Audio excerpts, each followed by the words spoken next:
ना कोई गोली चलती है, ना कोई धमाका होता है, ना कोई चीख सुनाई देती है।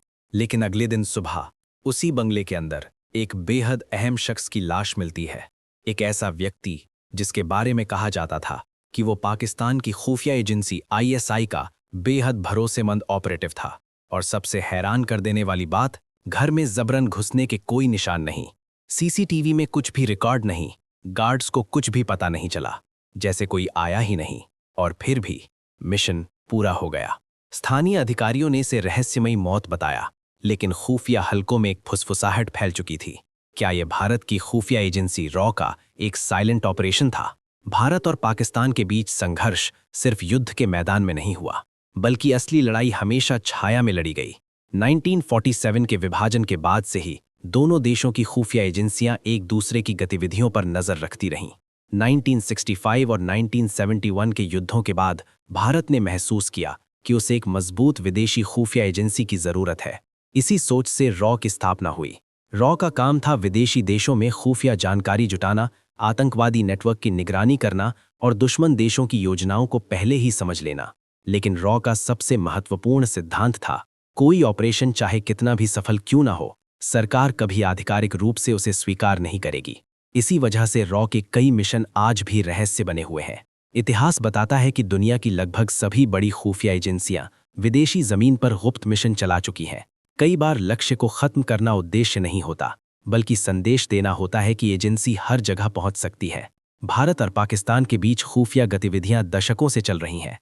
कई बार दोनों देशों ने एक दूसरे के जासूस पकड़े हैं।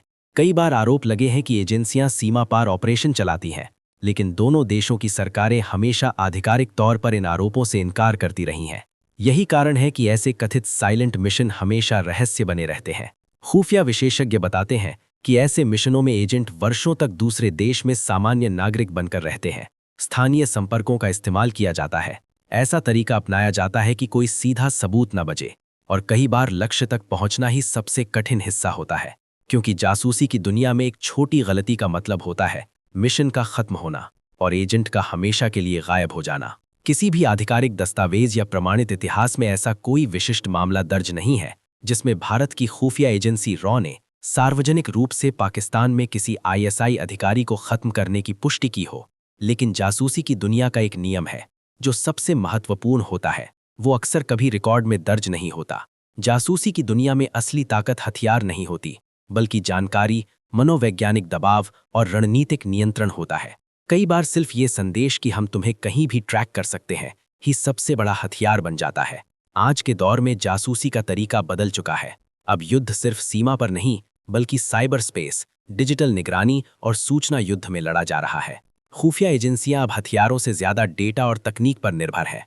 ऐसे ऑपरेशन कभी सार्वजनिक इसलिए नहीं होते क्योंकि अगर कोई देश आधिकारिक रूप से स्वीकार कर ले तो वो अंतर्राष्ट्रीय कानून का उल्लंघन माना जा सकता है।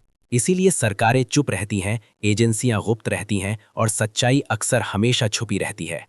तो क्या उस लाहौर की रहस्यमयी मौत के पीछे वास्तव में कोई खुफिया मिशन था, या ये सिर्फ एक अफवाह थी? सच्चाई शायद कभी सामने ना आए, लेकिन एक बात तय है, दुनिया में कई युद्ध ऐसे होते हैं जो कभी घोषित नहीं होते। कई जीतें ऐसी होती हैं जिनका कोई जश्न नहीं होता, और कई हीरो ऐसे होते हैं जिनका नाम इतिहास में दर्ज नहीं होता।